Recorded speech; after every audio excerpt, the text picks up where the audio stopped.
Assalamualaikum students. In this lecture, we will discuss what is heteroscedasticity and how to detect heteroscedasticity using the Spearman rank correlation test. So पहले हम heteroscedasticity की हम बात कर लेते हैं। तो इसको हम एक फिगर के ज़रिए समझते हैं। यहाँ पर आप देख सकते हैं कि यहाँ पे एक फिगर हमें गिवन है। इसमें जो आपका जो हॉरिजॉन्टल एक्सिस है यहाँ पे हमने एक्स वेरिएबल को मेजर किया है, और आपका जो वर्टिकल एक्सिस है यहाँ पे हमने वाई वेरिएबल को मेजर किया है। और ये जो सॉलिड लाइन आपको नज़र आ रही है ये आपकी रिग्रेशन लाइन है, और ये जो ब्लैक डॉट्स आपको नज़र आ रहे हैं ये हमारी एक्चुअल वाई की वैल्यूज़ हैं। और आप जानते हैं कि एक्चुअल वाई और जो आपकी जो रिग्रेशन लाइन है उसका जो डिफरेंस है वो आपकी एरर टर्म होती है। तो अगर आप देखें कि इस एरर टर्म का जो स्प्रेड है अराउंड दिस रिग्रेशन लाइन वो सेम है through out the x variable. It means that कि चाहे एक्स वेरिएबल इंक्रीज़ हो या डिक्रीज़ हो, रेजिड्यूल या फिर एरर टर्म का जो स्प्रेड है अराउंड दिस रिग्रेशन लाइन वो सेम है। So we call it homoscedasticity. So homo means same or equal and scedasticity means spread or variance. So in the regression context homoscedasticity means that कि error term का जो variance है या error term का जो spread है वो through out the X variable जो है ना वो कांस्टेंट है। सिमिलरली अगर हम एक हेटरोस्केडास्टिसिटी का अगर हम केस देखें तो यहाँ पर आप देखें कि यहाँ पे भी आपका जो हॉरिजॉन्टल एक्सिस है यहाँ पे आपके एक्स वेरिएबल मेजर है, और जो वर्टिकल एक्सिस है यहाँ पे आपके वाई वेरिएबल मेजर है, और ये जो सॉलिड लाइन है ये आपकी रिग्रेशन लाइन है, और जो ब्लैक डॉट्स हैं ये हमारे एक्चुअल वाई की वैल्यूज़ हैं, और जो एक्चुअल वाई और रिग्रेशन लाइन का जो डिफरेंस है वो हमारी एरर टर्म है। अगर आप यहाँ पर देखें तो एरर टर्म का अब जो स्प्रेड है वो एक्स के इंक्रीज़ होने के साथ साथ जो है वो इंक्रीज़ हो रहा है। तो अब क्या है कि अब एरर टर्म का जो स्प्रेड है वो अब कांस्टेंट नहीं रहा, वो एक्स वेरिएबल के बढ़ने से जो है वो स्प्रेड जो है वो हमारा बढ़ रहा है। तो अब यहाँ पे जो वेरिएंस है एरर टर्म का वो अब कांस्टेंट नहीं है। So we call it heteroscedasticity. So hetero means different and scedasticity means variance. So अब यहाँ पे एरर टर्म का variance is not the same across all the observations of x.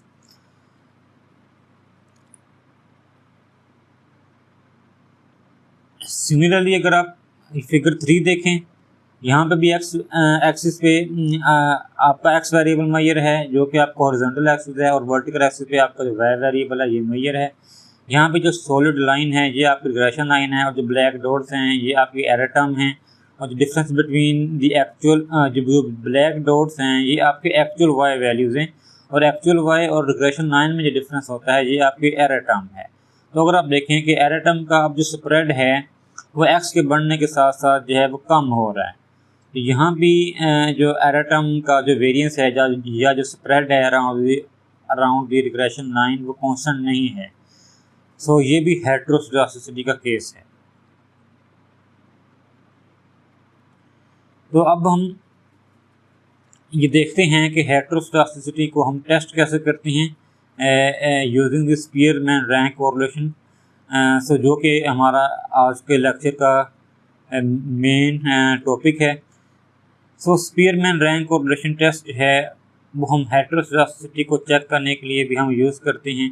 इसमें हम करते क्या हैं कि हमारे अगर हम कोरिलेशन की बात करें between Y and X variable, तो वहाँ पे हम क्या करते हैं कि दोनों वेरिएबल्स का हम रैंक देखते हैं, उनके रैंक का जो कोरिलेशन है वो हम देखते हैं। तो यहाँ भी हम रैंक का कोरिलेशन देखेंगे, लेकिन यहाँ पे जो रैंक होगा वो हमने रेजिड्यूल का रैंक देखना है, और हमने एक्स वेरिएबल्स का हमने रैंक देखना है। दैन उसके बाद हमने इन दोनों रैंक्स का जो कोरिलेशन है वो हमने फाइंड कर लेना है। तो अब इसका स्टेप्स क्या हैं? तो स्पीयरमैन रैंक कोरिलेशन का फर्स्ट स्टेप है कि आपने सबसे पहले नल एंड अल्टरनेटिव हाइपोथेसिस आपने बना लेने हैं। एंड नल हाइपोथेसिस आपका होगा कि variance of error term is constant, so there is homoscedasticity. And alternative hypothesis होगा कि variance of error term is not constant, so there is heteroscedasticity. Next step क्या है कि आपको y और x का जो डाटा है वो गिवन है, आपने इसके ऊपर जो रिग्रेशन लाइन है वो आपने फिट करनी है। और रिग्रेशन लाइन फिट करने के बाद आपने क्या करना है कि इनसे जो रेसिड्यूल्स हैं वो आपने ऑब्टेन कर लेने हैं। सो अब यही हम कैलकुलेटर के ज़रिए हम कैसे करते हैं, तो इसी को हम देख लेते हैं।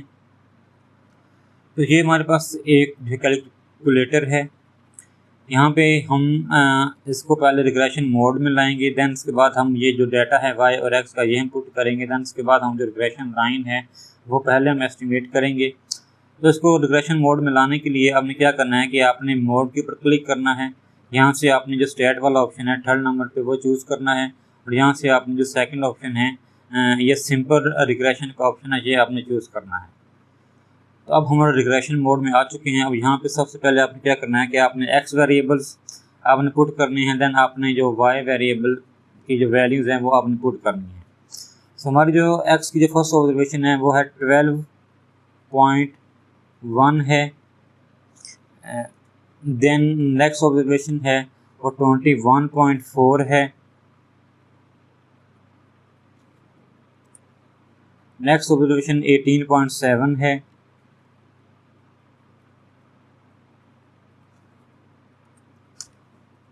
इससे नेक्स्ट 21.7 है,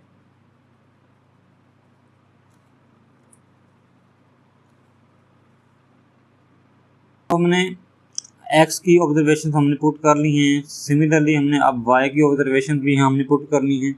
इसके लिए हम नेक्स्ट जो कॉलम है वहाँ पे जाएंगे अब, और इसकी जो फर्स्ट ऑब्जर्वेशन है वो हम इसमें ऐड करेंगे जो कि 12.14 है, then 14.4,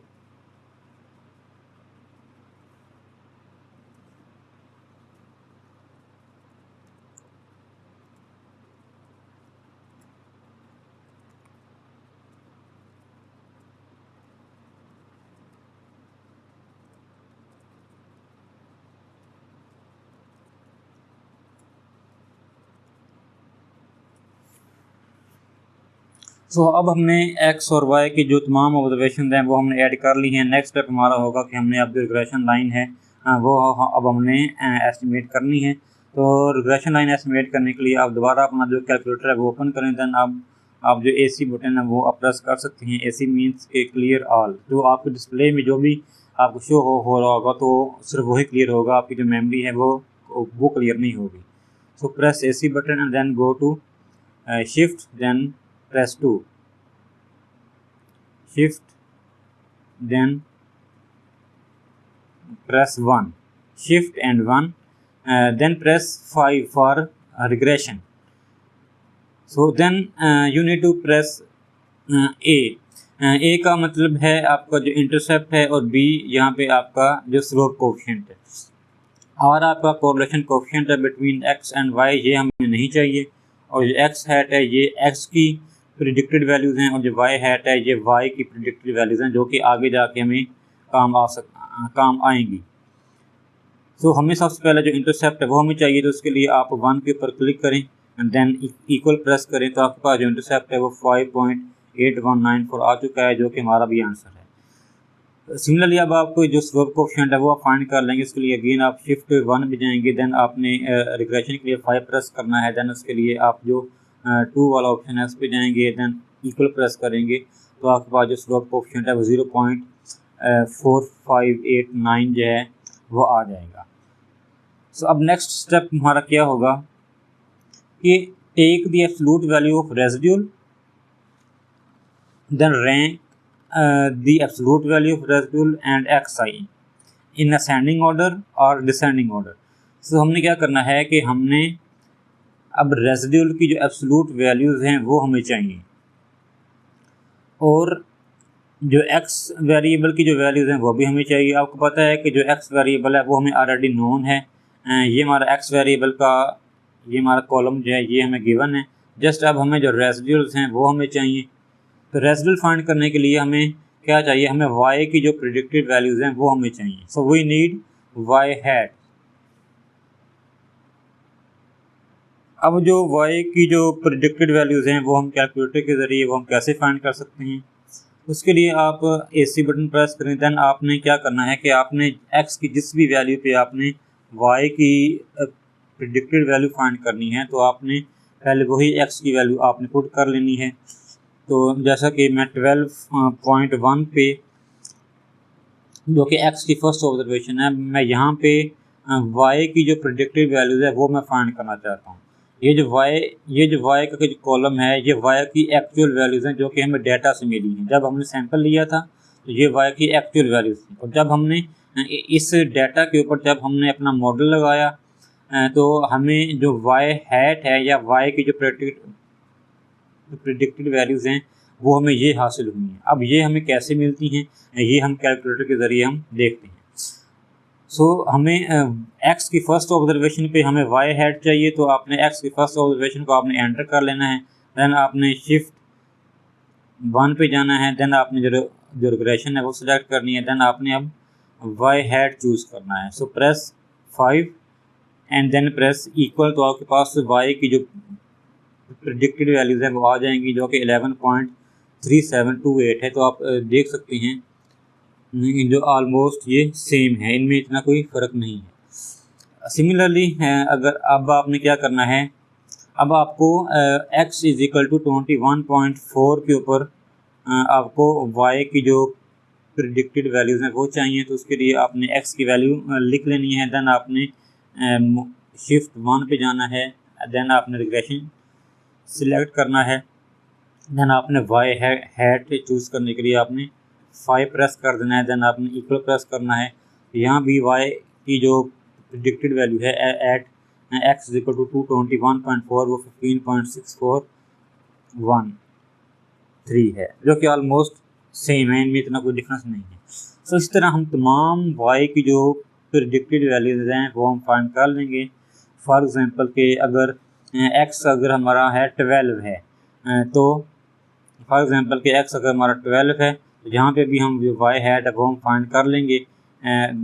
press 5 and then press again 5 and press equal to, तो जो कि y हैट आ गया है 11.326, जो कि ऑलमोस्ट सेम है, इतना कोई डिफरेंस नहीं है इसमें।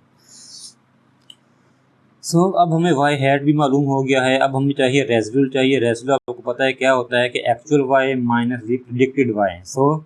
आप क्या करेंगे कि इस कॉलम में से आप इस कॉलम को फर्स्ट कॉलम में से थर्ड कॉलम को आप माइनस कर देंगे, तो आपके पास जो रेसिड्यूल है वो आ जाएंगे। और आपको पता है कि जो रेसिड्यूल्स हैं वो कुछ पॉजिटिव होती हैं, कुछ नेगेटिव होती हैं, और जब हम उनका सम करेंगे तो उनका जो सम होता है रेसिड्यूल का वो 0 होता है। And according to the classical assumptions residual का जो मीन है वो भी फिर 0 हो जाता है।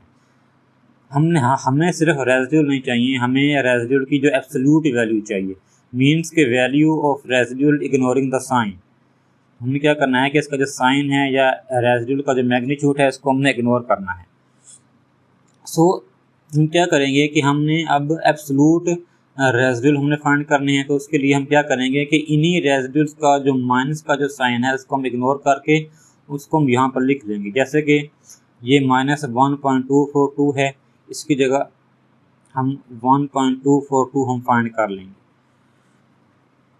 1.242 हम लिख देंगे। सिमिलरली ये -0.2569 है, तो यहाँ पे हम 0.2569 लिख देंगे और माइनस को इग्नोर कर देंगे। तो सिमिलरली जिस भी रेसिड्यूल के साथ माइनस का साइन है उसको हम इग्नोर करके उसकी जो एब्सोल्यूट वैल्यू है वो फिर हम यहाँ पर लिख देंगे।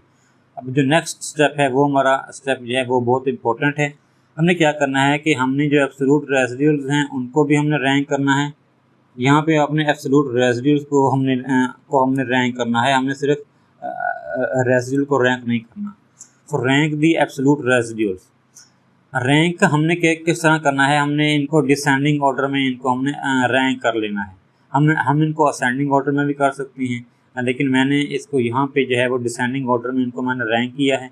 इसको आपने रैंक किस तरह करना है कि जो सबसे लार्ज रेसिड्यूल होगा एब्सोल्यूट टर्म्स में उसको आपने 1 वैल्यू देनी है, ठीक है। और सबसे जो स्मॉल रेसिड्यूल होगा एब्सोल्यूट टर्म्स में उसको हमने लास्ट वैल्यू दे देनी है।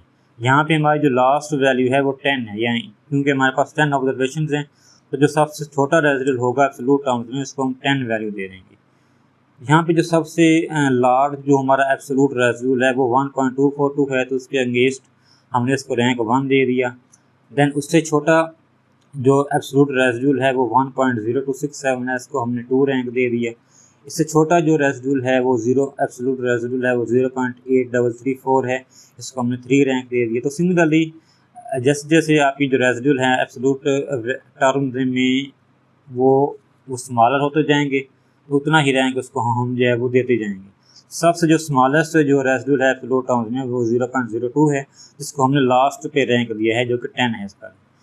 सिमिलरली हमने क्या करना है कि हमने जो एक्स वेरिएबल है आपका उसको भी हमने रैंक कर लेना है, इसको भी हमने डिसेंडिंग ऑर्डर में रैंक करना है। जैसा कि एक्स की जो लार्जेस्ट वैल्यू है उसको हम रैंक 1 देंगे, जो कि 21.4 है, इसकी लार्जेस्ट वैल्यू है। दैन उससे छोटी जो उसकी वैल्यू है वो 21.4 है, इसको हम सेकंड रैंक दे देंगे। और उससे छोटी जो वैल्यू होगी वो 20.8 है, इसको हम थर्ड रैंक दे देंगे। और सबसे जो स्मॉलेस्ट वैल्यू होगी उसको हम 10 वैल्यू दे देंगे, जो कि 10.2 है।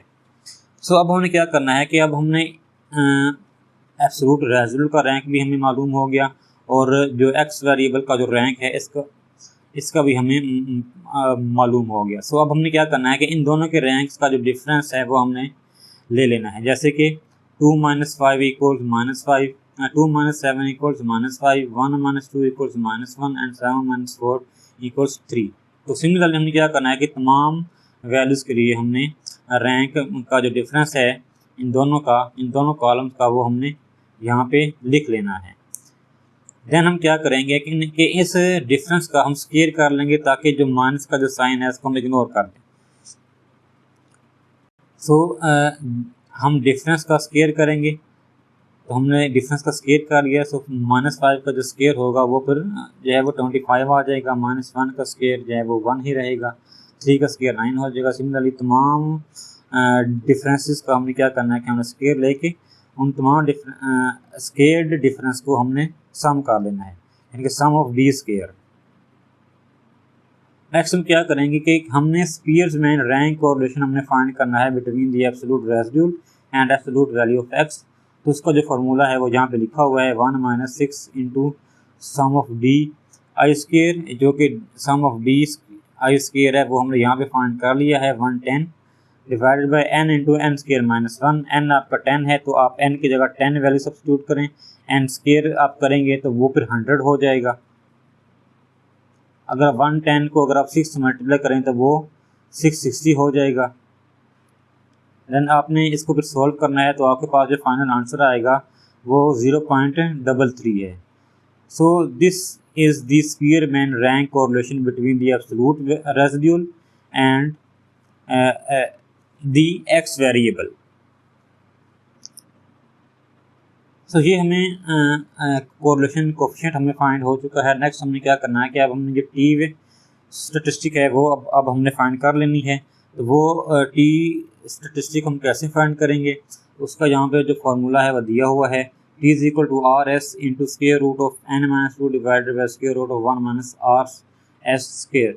RS stands for the Spearman rank correlation coefficient, जो कि हमारे केस में 0.33 है। हम क्या करेंगे कि हम RS की जो वैल्यू है वो यहाँ पे सब्स्टिट्यूट कर देंगे, n की वैल्यू 10 है वो भी सब्स्टिट्यूट करेंगे। दैन यहाँ पे हम क्या करेंगे, इधर हम RS का हम जो है वो स्क्वायर कर लेंगे। तो जब इसको हम सॉल्व करेंगे तो हमारे पास जो आंसर आएगा टी स्टैटिस्टिक का वो 0.99 आएगा। सो अब आपने क्या करना है कि अब आपने जो टी डिस्ट्रीब्यूशन के टेबल में जाएंगे और वहाँ से आप जो टी क्रिटिकल वैल्यू है वो आप फाइंड करेंगे at the specific significance level. तो अगर हम सिग्निफिकेंस लेवल अगर हम 5% चूज़ करें तो मोस्टली जो वैल्यूज़ हैं टी क्रिटिकल वो 2 के क्लोज हैं। तो लिहाजा हम क्या करेंगे कि ये जो टी जो हमने खुद कैलकुलेट किया है इसको फिर हम 2 से कंपेयर करेंगे, और अगर टी वैल्यू अगर टी क्रिटिकल से यानी कि 2 से एक्सीड हो जाती है तो हम H0 को रिजेक्ट कर देंगे। अगर ऐसा नहीं होता तो फिर हम H0 को रिजेक्ट नहीं कर सकेंगे। तो यहाँ पर अगर आप देख सकते हैं कि यहाँ पे जो टी स्टैटिस्टिक है for the Spearman rank correlation वो ऑलमोस्ट इक्वल टू 1 है। So which is far less than 2, so we fail to reject H not. यानी कि ऊपर हमने जो नल हाइपोथेसिस अपना बनाया था,